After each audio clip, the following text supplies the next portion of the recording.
University. He was mostly on expressive speech prosody and with several different subjects, including charismatic speech, which is the theme of this presentation today. The study of different, the effect of noise on people in industries, the effect different kinds of things related to persuasion and voice quality, breathing patterns, and so on. And Oliver Niebuhr is a very known prosthetist around the world. Very happy and very glad to have him here with us, and which we are just looking forward to hear you all. Thank you so much.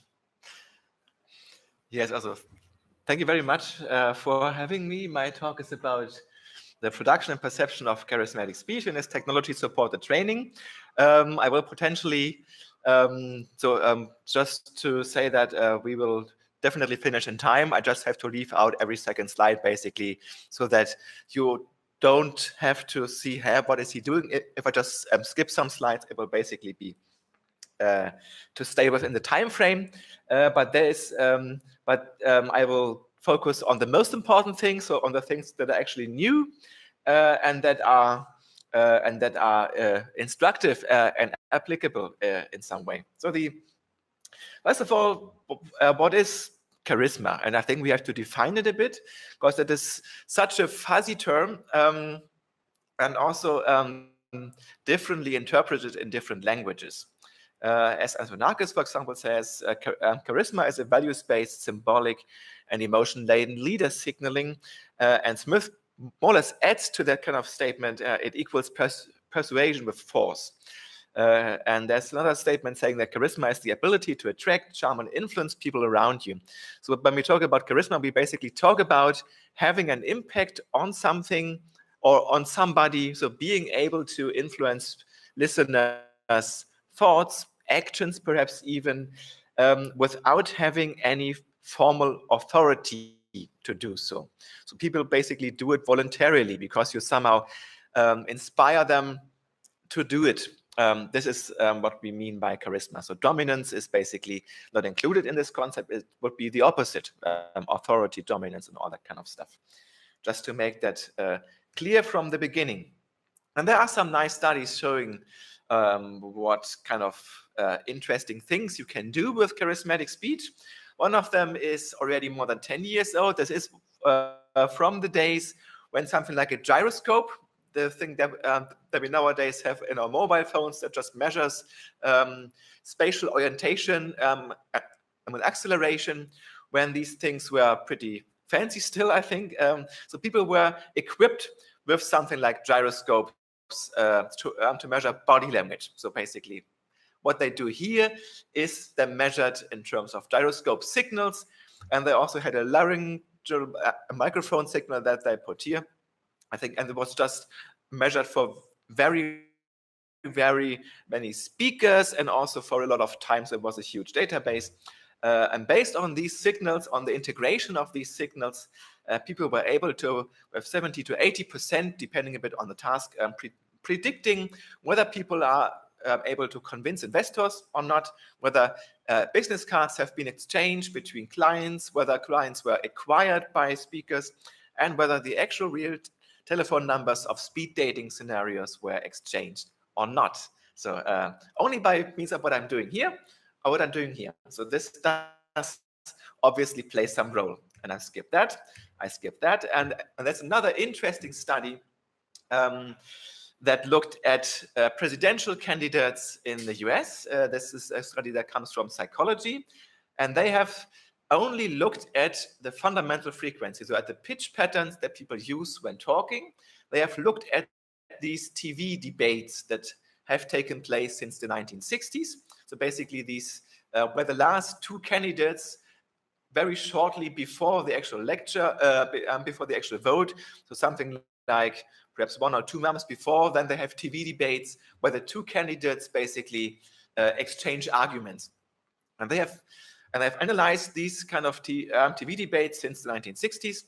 And and only looked at the fundamental frequency and how the fundamental frequency is distributed in a speaker's voice. So how often he or she uses high-pitched and low-pitched things, how flat or how pointed the distribution is of the frequencies of the pitch. And based on that, they were able to predict the result of all outcomes of the US American votes.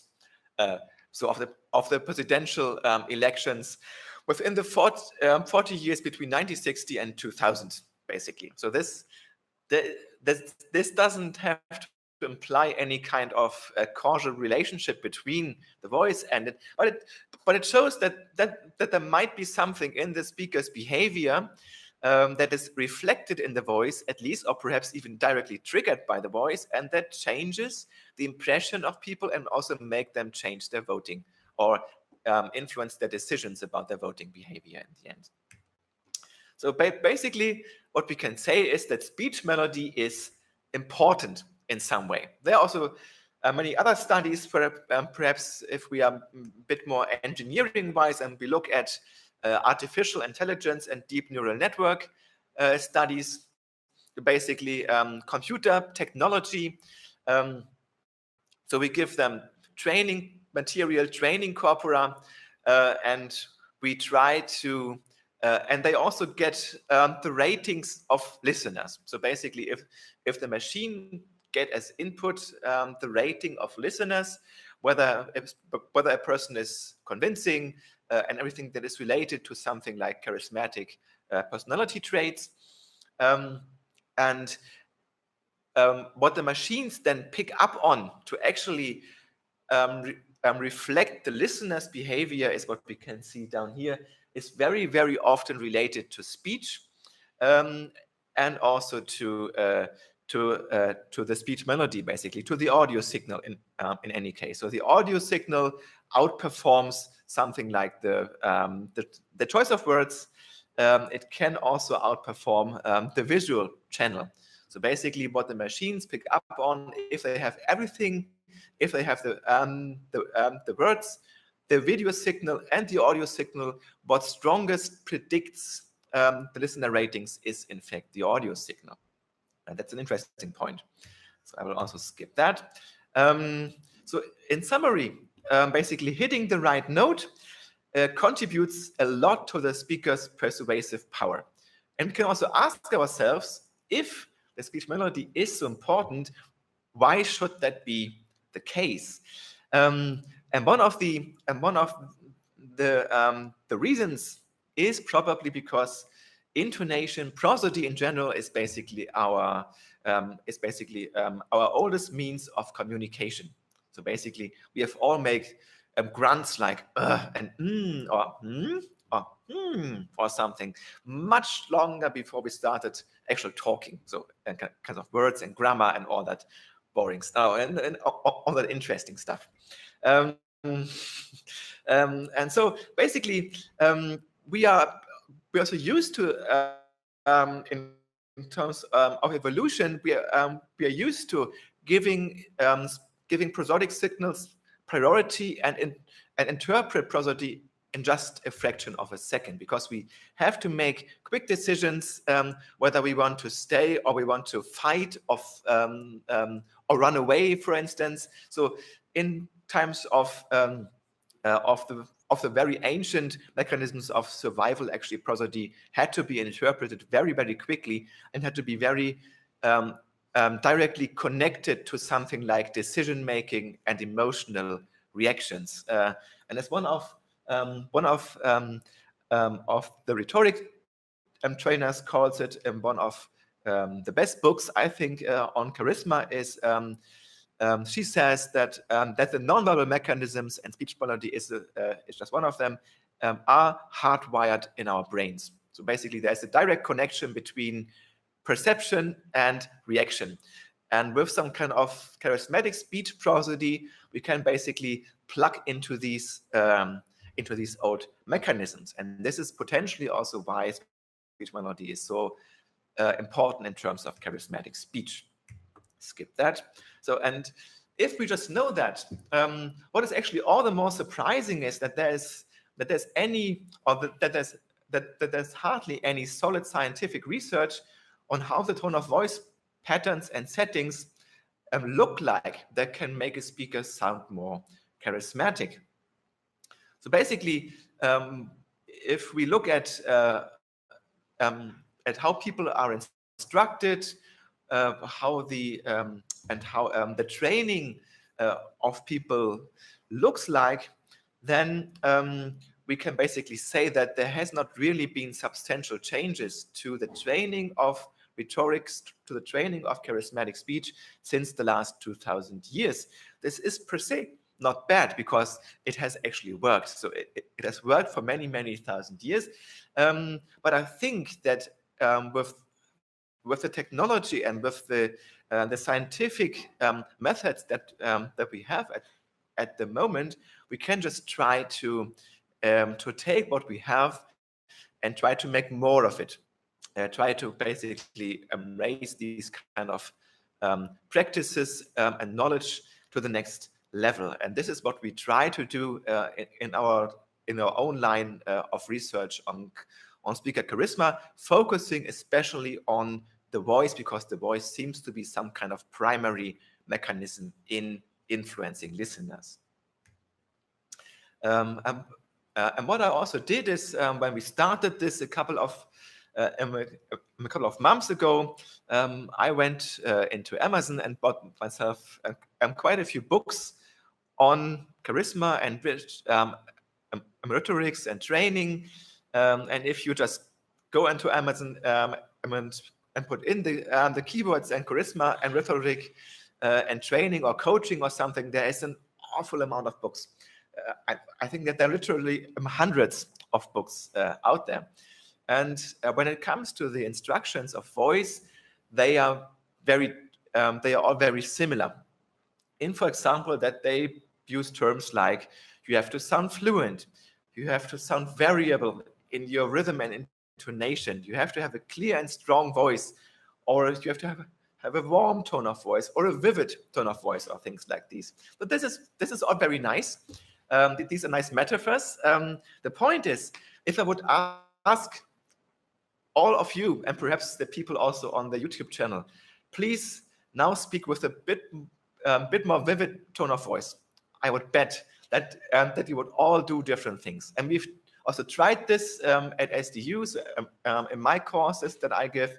If I instruct people to talk more vividly, they all do different things. So some speak a bit louder, some speak faster, some speak higher, or start a kind of sing-song intonation or things like these. So the reactions of people to instructions like these, if they are not supervised by experts, can be very, very different. And even if they are supervised by experts, it's very often the case that the experts themselves have a different understanding of what they mean with something like a vivid tone of voice. So this basically only shifts the problem from the learners to the supervisors or the experts. So especially because I'm teaching engineers at home, the problem with engineers is that they question a lot. So, and if I would have to give them grades at the end of the course, and I would say that you get a D and you get a B because I don't like how you sound, basically they would perhaps complain and say, this is all very, very subjective. So why do I get a worse grade than he, only because you say it doesn't sound so well? And therefore we also had to find something that is a little more objective and quantifiable, and somehow also a bit more rooted in the acoustics of the speech signal. I skip that again. So basically this is something that this was our starting point. Our starting point is you have thousands of books of charismatic speech and rhetorics, and when it comes to the voice, especially to the voice, the instructions are all very vague and subjective, and perhaps even sometimes contradictory in some way.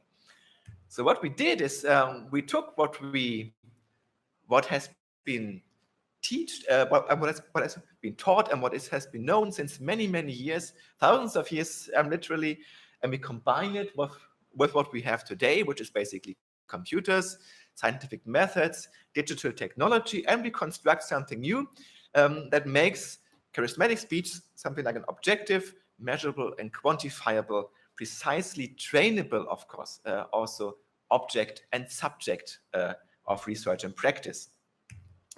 And of course, we haven't been the first. There has been a lot of research also within the area of phonetics on what is charisma, what is convincing, what is attractive and charming, basically. So all the kind of related terms. It starts, the first one that I know at least is from 1991 on Jacques Chirac, and then we have basically all the things. And if you go through basically also who has been analyzed, you will see that all the research, and this is not a selection basically, so I wasn't picky. It's more or less, it is not a complete list, but it's almost a complete list. Then you will find that they are basically only politicians that have been analyzed, or who have been analyzed. There's hardly any other person than a politician whose charismatic talk have been analyzed so far. But the problem is that we needed something that is more related to business, because in Denmark, there's a strong focus on something like entrepreneurship, on startup businesses, on investors and founders. And so we had, so our task was basically to look at what is charismatic business presentation, basically. So how do people get funding for an idea that they present to investors, basically, or to bankers, or to managers even, if it is inside a company. So how does that work? And the question is that we've started with is, can we transfer what is actually known from the politics? Can we transfer that just in a one-to-one fashion onto business? This was the first question. And we looked at basically how we can start. So what is a good starting point? And it was actually not so trivial to find a good starting point for our research.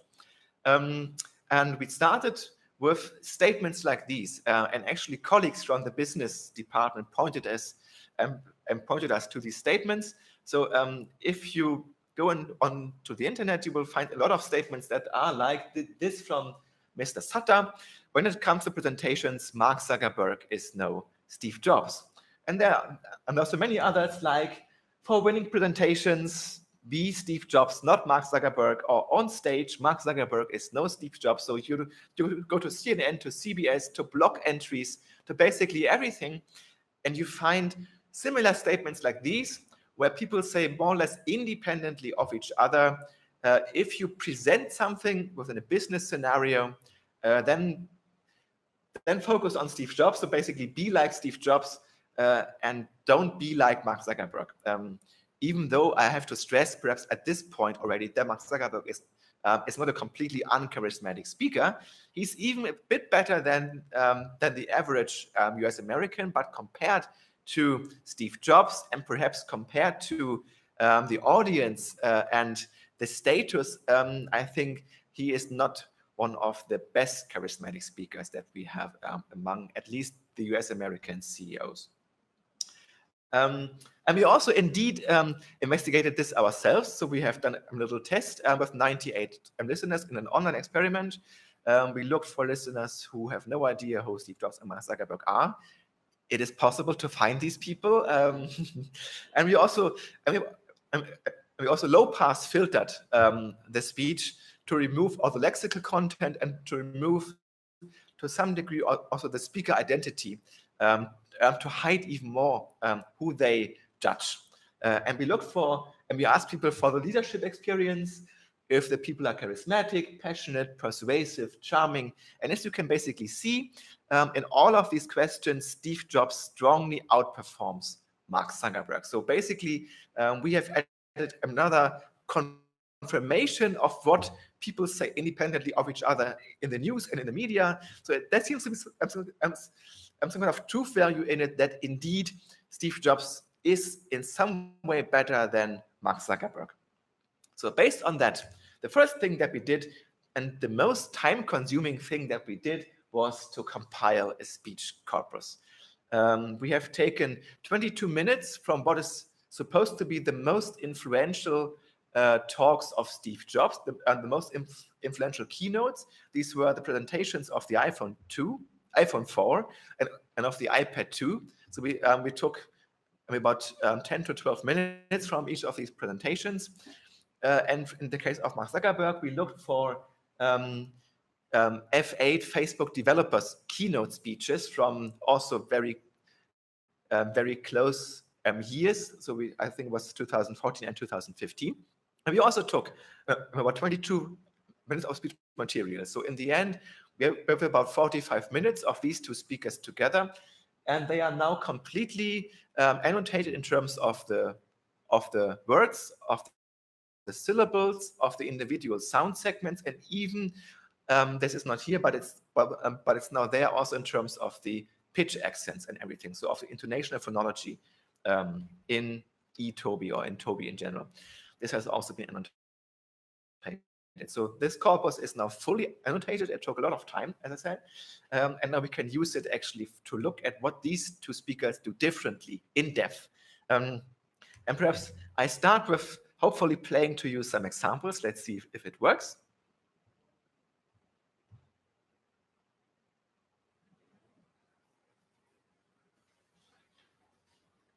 Does not. No. Okay, this might be because of a transfer from one laptop to the other laptop. Those of you also who listen on YouTube, it's no problem that we can play it, or that I can also give you the sound files or the whole PPT, of course, on request. Let's just give the sound files because we are late in any case. So basically, what you can see is we have a lot of differences between Steve Jobs and Mark Zuckerberg. And they concern the pitch level, they concern the pitch range. Actually, Steve Jobs has a much higher pitch level than Mark Zuckerberg. It's 212 hertz on average, which is basically within the lower range of female speakers' pitch levels already. So if you are doing forensics, you will see, okay, that this is very close to what the female speakers do, at least, and the low female voices are already like, as compared to only about 150 or 160 hertz in terms of Mark Zuckerberg. Steve Jobs has an amazingly large pitch range of almost 2 octaves, 24 point something semitones in range, as compared to only 11.3 semitones for Mark Zuckerberg. And then there are also differences in loudness. So there's Steve Jobs has the louder voice, but not the better loudness variability, but the phrase duration of Steve Jobs is a lot shorter. So basically, and we also found out that this makes a lot of difference actually. So when you are a good speaker, you only produce about 5 to 6 words, then you make a short break, and then there comes the next 5 to 6 words, and you always pause before you at some point come to an end. And the bad speakers just talk and talk and talk without pausing at all, and they continue talking all the time until they, at some point, perhaps make a break. So this is the difference in phrase length, in prosodic phrase length, and that also makes a difference. Tempo, Steve Jobs is a little faster than the US American average speaker, but not overly fast. And Mark Zuckerberg is just very, very fast. So even I think this is about 6.5 syllables per second in terms of Mark Zuckerberg. This is what you get when you ask people in the lab to talk fast, and then they produce something along these lines of 6.5 semitones syllables per second. The third from the bottom is the hesitation duration. So if people say how long do they say and of course there also Mark Zuckerberg is almost twice as long as in his hesitation particles and fill pauses, but also in the count. So basically in the frequency, how often do people say or things like these? We also have 300% or something more from Mark Zuckerberg as compared to Steve Jobs. One of the biggest differences is also emphatic accents. So basically, what this means is that you can put expressive accentuation on certain words by, for example, lengthening the consonants, or you can also lengthen the vowels of things. And you can say that this is a fantastic new thing, or a fantastic new thing, or something. This is what we have counted as emphatic accentuations. And there, basically, Mark Zuckerberg does hardly any. And Steve Jobs has basically, in every third sentence, there is one of these expressive accents that put a lot of emotional involvement in the speaker's statements. So I'm overdoing a bit, but this is a bit how it looks like, all right? And we skip the other thing and come quickly to something like articulatory precision, because this also makes a difference. What we have here are the vowel spaces of the two speakers, and on the y-axis is the first strawman, which is basically the openness of the vowel. So we have something like from E until R down here. Oops. And on this axis we have the back to front dimension, so something from U to E, right? So basically, this is the whole vowel space.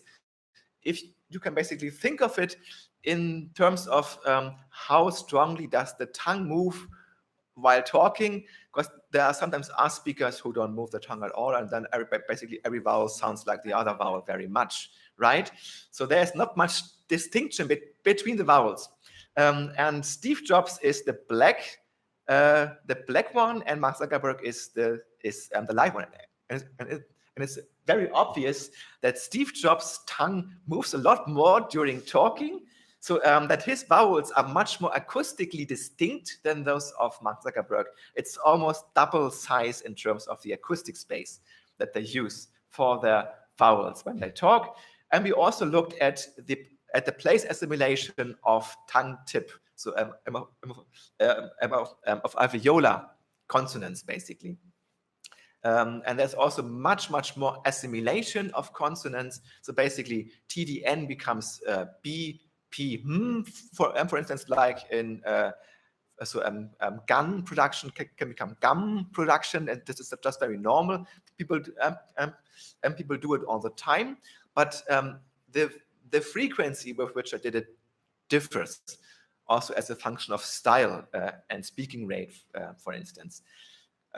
And what we see here are only post-lexical assimilations between content words. So this is what happens at the beginning and ends of content words. And even there, Mark Zuckerberg has most of his alveolar consonants assimilated to the place of articulation of the subsequent consonant of the next word, basically, as compared to only about one fourth, right, or 1/3 in the case of Mark Zuckerberg. So there is, in summary, there's a lot more articulatory clarity when it comes to speaking for Steve Jobs as compared to Mark Zuckerberg.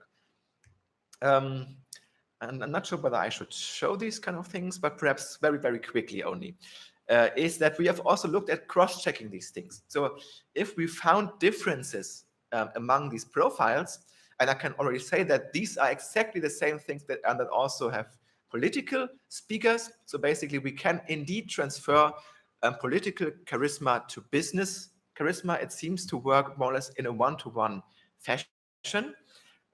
We've also tested whether these kind of prosodic things can also make a change, can make a real change in people's behavior. And what we did is we used robots to that end, or at least machines, because because Danish people are so much fond of using robots and machines. So it's a very machine affine country in a way. And what we did is we used the same text-to-speech synthesis, the same voice, basically, the same text-to-speech, the same words, and we only changed the prosody of these machine output speech in the direction of Steve Jobs and in the direction of Mark Zuckerberg. This is basically what we did. So we changed, for example, the pitch range, we changed the pitch level, we changed the tempo, we changed the loudness, we changed the emphatic accent frequency, we added or we deleted hesitations and made them more or less long. This is what we did.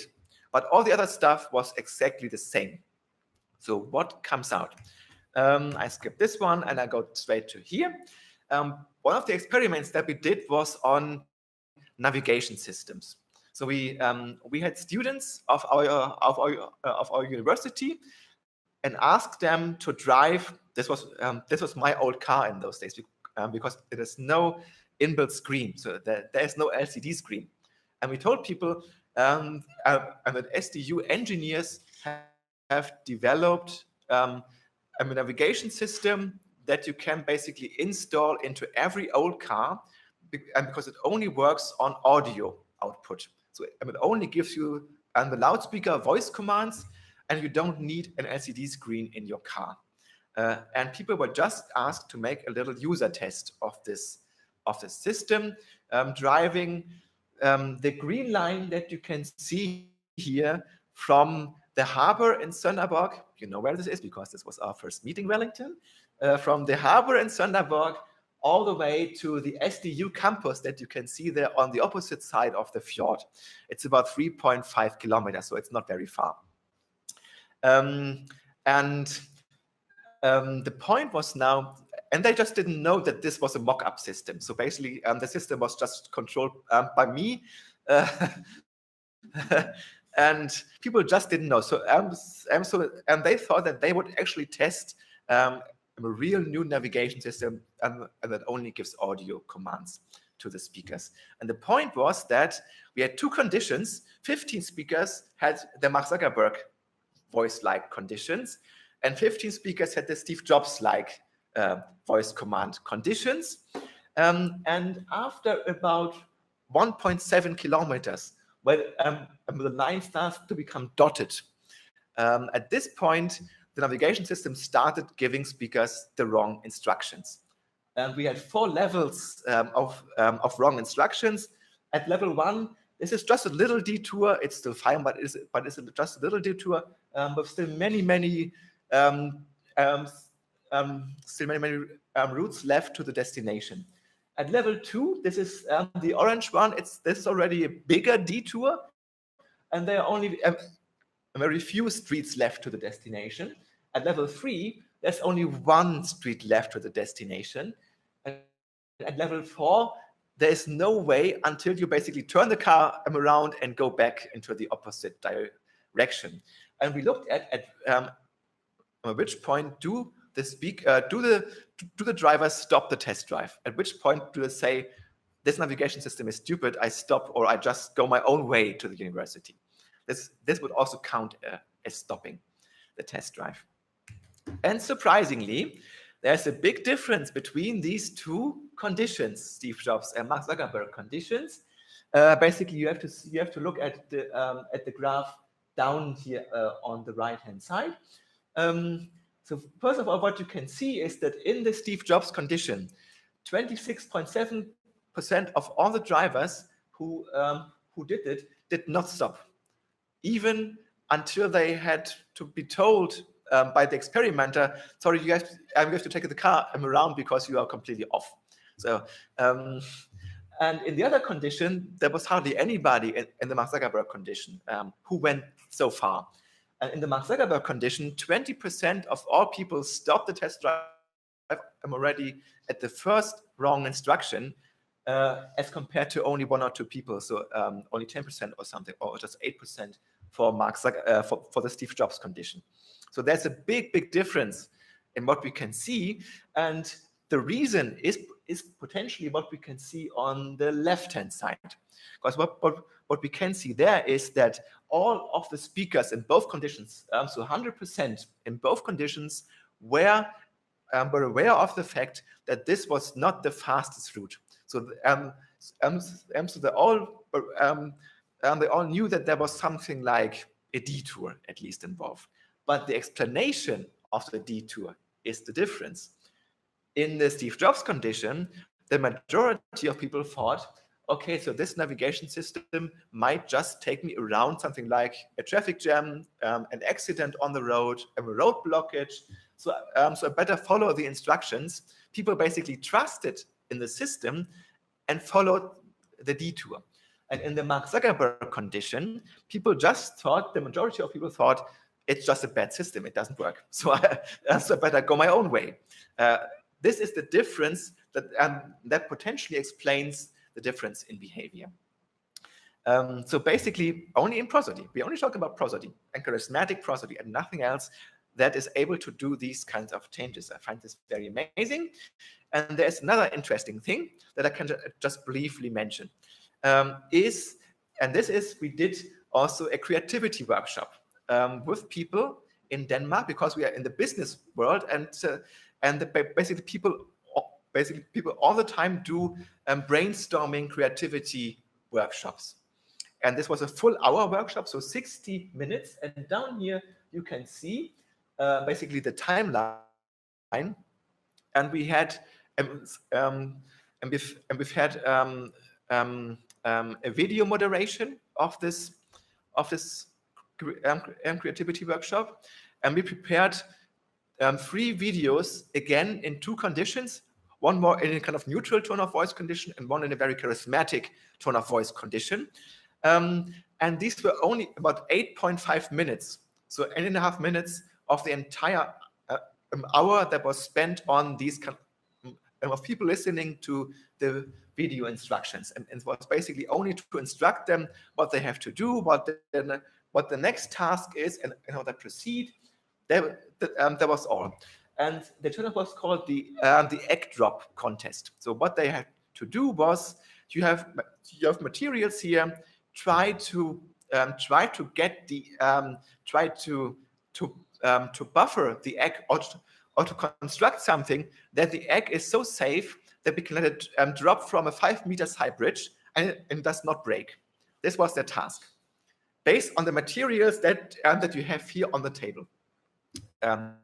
This was the task, the egg drop contest.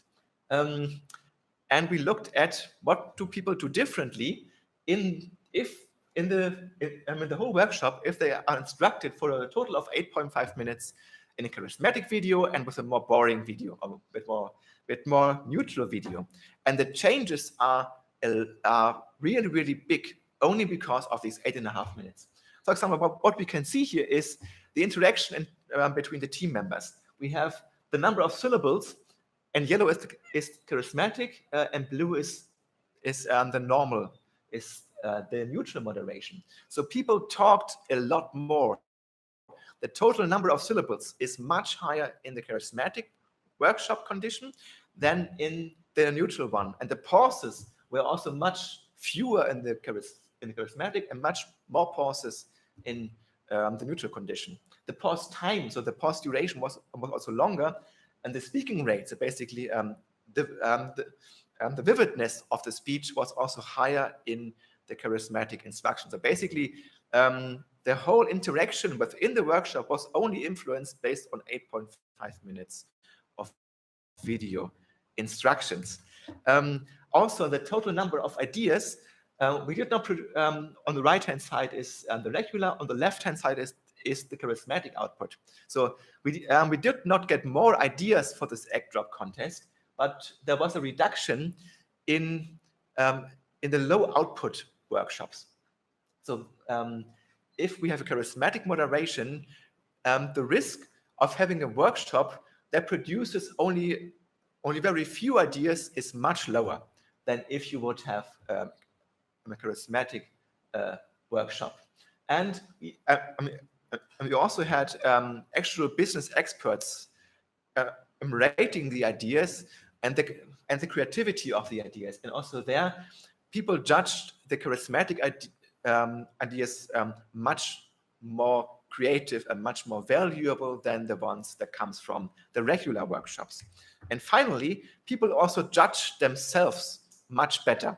So we asked people at the end, basically, how they think of their own skills, of their own personality. And what you can see is that that those people who took part in the charismatic workshops thought of themselves being more capable, intelligent, being more well-mannered, reflective, sincere, and unconventional compared to the regular. And this is only based on these 8.5 minutes of instruction. As I still find this absolutely amazing that we can have such a big change with only prosody in 8.5 minutes of time, basically. So this would now be the actual 1/3 of the presentation. I will skip the whole rest and only tell you that we have now, based on our research, developed something that is able to assess and to quantify the charismatic pitch of your voice or the charismatic tone of voice. So we need something, or we take something from you that is a sample of your, for example, of your presentation. At least 40 seconds is what you would need. And then we basically break it down into the charismatic parameters that have been identified, not just by us, but also by all the preceding studies. And then we, in some way, I don't have to go into too much detail, but we basically determine how well you perform on each of these parameters, and then we integrate the parameters into a score in which each of the parameters gets or is basically multiplied by its importance. So and the more important a parameter, the more it also counts within the final score. This is basically how it works. So, and then you get a score, and then we can also go back and train you individually only on those scales at which we actually need training. So basically, if you are already good, for example, in this case, it would be tempo. If your tempo is already good, then we don't need to train it. We can basically focus on those aspects where you still have a bit of room for improvement. And one more thing I think that is important to mention, as you can also see here on parts of the scales,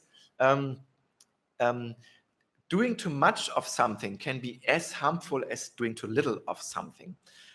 This is very often not so stressed also in the rhetoric coaches. For example, it's very often the case that you read something in the literature that there's a positive correlation between perceived speaker charisma and pitch level, which basically means that the higher the pitch level, the higher the charisma that the listeners perceive.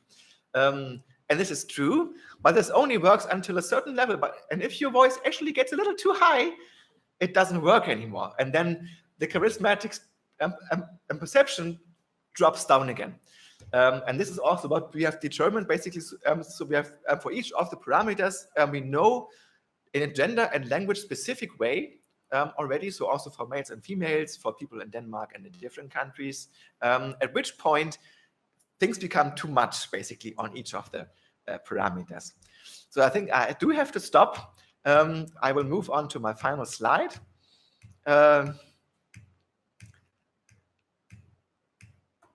Oh, and just say thanks a lot for your for your interest. Thank you so much, Oliver, for this charismatic, deep, and detailed presentation of charismatic speech. Thank you. And now we open for questions. Do you want to ask something here?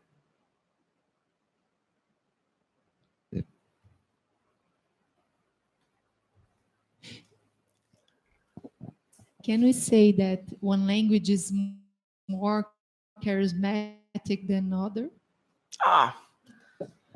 No, I don't think. I don't think we can actually say that.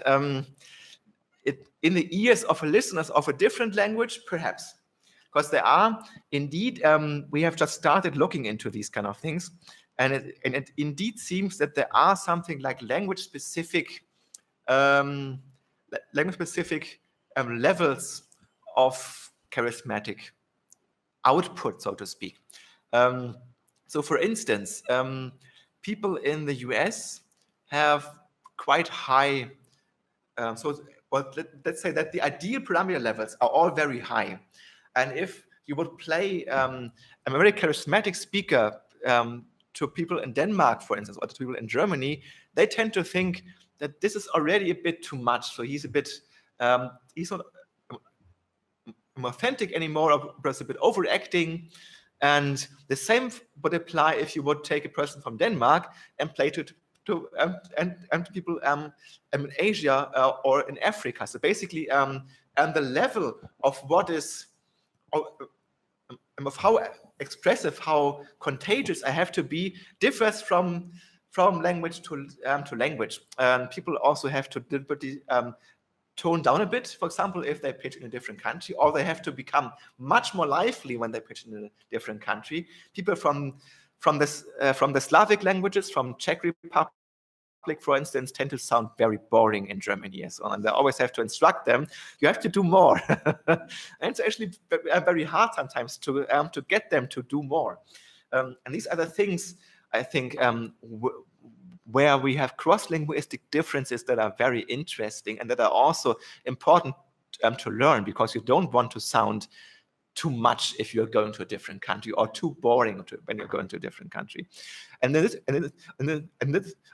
this respect, yes, but I'm not sure whether this is only something that comes from the phonology, or whether this is also something that comes from the culture, or perhaps both. I'm not sure about what is actually the source for this difference, if it's the language or the culture. Not quite sure. Thank you. Other questions here? Okay. No, my question is related to the Mark Zuckerberg and Steve Jobs comparison. Do you also have data concerning the comparison of dialectal variations? Because I just wondered whether the difference of vowel space might be related to different dialectal backgrounds. Yeah, this was exactly one of the key questions from the reviewers of the journal paper which this is published, and we checked it. Yes, of course, there are indeed. They come from very different dialects. I think that Steve Jobs is from, what was that originally? Now, before I say something wrong, I'm saying nothing. But they come from different U.S. American dialect areas. But the point, or the crucial point, is that these dialectal differences do not explain the differences that we found. They would actually predict the opposite, even, so that Mark Zuckerberg has the larger vowel space, especially on the F2 dimension, and not the smaller one. So dialectal differences are there, but are probably not responsible for the findings. And in what language did you test your system of detecting the degree of charisma? Yeah, this is actually the weak spot. The system is basically tested for Western Germanic at most. We tested it for the German and for the Danish listeners. In focus, actually, the German listeners, and because English and German are very similar, I would say that it also gives plausible outcomes for English. But of course, as soon as we step into different languages, the system probably still struggles, or gives you potentially the wrong assessment. Not in terms of, well, the relative difference is more in terms of the absolute levels. This might be wrong very easily. And of course, we only look at prosody. Basically, we also have to take into account the other things, because they seem to add up in some way. So actually, also that the overdose that you can have can also come from something else. So, for example, if you are very, very well dressed in a business suit or something, and then also this gives you some kind of charismatic impression, and then having too much prosodic charisma on top might also not be advisable anymore. So basically, also even the more you do on the other channels, like body language, like attire or so, could also have an influence, it seems like this at least, in terms of how prosodic charisma you have to convey, or how much you have to convey. what do you think is the deep reason or cause that it would explain the differences in the egg drop contests? It's about a little bit more than 10%, just a 10% of speech against the 1 hour of the contest. Do you think that's something related to empathy, or people feel secured or engaged with the charismatic piece? Then they felt they are better than probably they are better than they would be. I don't know. What do you think is the deep cause of this change in behavior? Good question. I would say that, well, if you look into the rhetoric manuals that are out there, a very frequently mentioned term is emotional contagion. So basically, you somehow, or that your own positivity, that your own emotion is somehow transferred into the other people. So if you look involved and I'm ready to get hands on something, then it actually you basically get this across into your listeners. And I think this could potentially make the difference in the end as compared to a much more matter-of-fact instruction.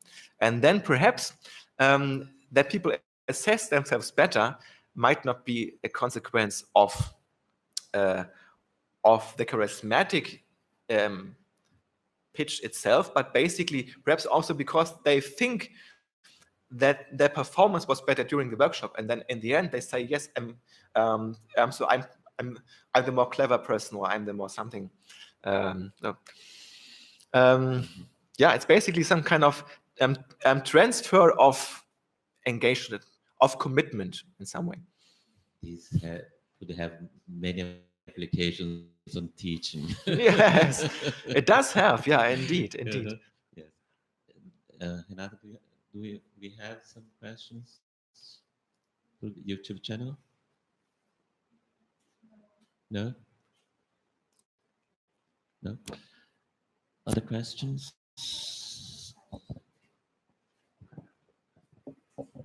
Do you believe that charismatic speech has some let me think how I will ask this, but if there is a connection with sociolinguistics, for example, if there is a social cue or something that can connect charismatic speech with some social behavior? Yes. For example, And we do even have first evidence on that, because we have looked into personality traits from the psychology, so the big 5 personality traits. We have also looked at negotiation skills, which are very different from presentation skills. And it seems that that there are 2 types of charismatic people. And they have very different negotiation skills. There's a group of people who have more actually good in both presentation and negotiation, and these are the ones that have a very, and they also show entrainment in terms of prosody. So they basically are very socially sensitive to the situation and things. And there are the other persons who are much more self-oriented, basically, and who present well because they are convinced of themselves a lot, but they are not very socially sensitive, and they are also very, very bad in the negotiation scenarios in these cases. So yes, we have already started. Somehow you can indeed group, or you can use these kind of assessments to put people into different kinds of groups of social behavior. To some degree, you can predict the social sensitivity of a person from these kinds of assessment, which is also a very interesting tool in some way. Yes. Any other questions? Okay. Okay, thank you so much again. Sorry, sorry, I have a question from the YouTube channel.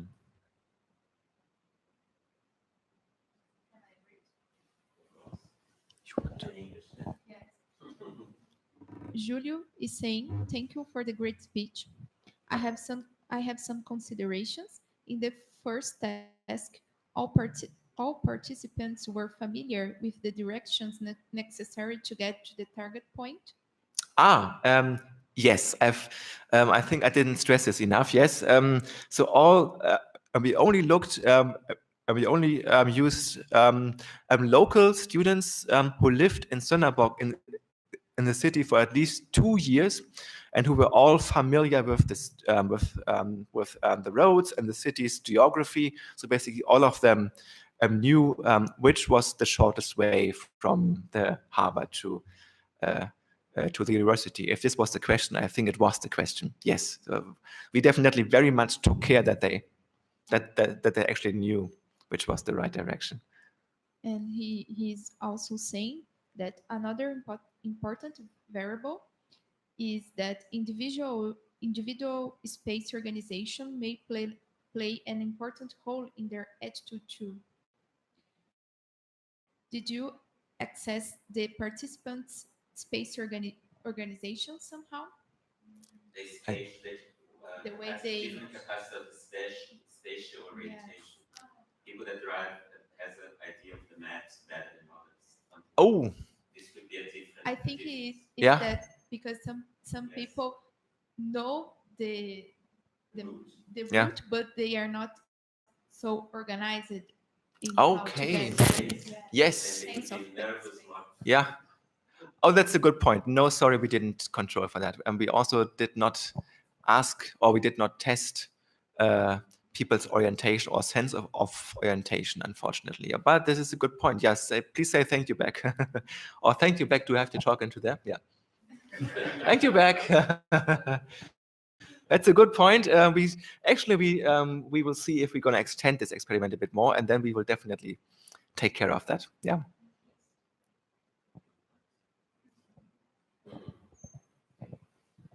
Okay, thank you here first, and people that are still watching us from the YouTube channel. You are fantastic. Thank you so much, and thank you all again, and Jana, for your presentations, your patience. Thank you. And I would like to say for the YouTube guys that there will be the videos will record and can be accessed later if you want.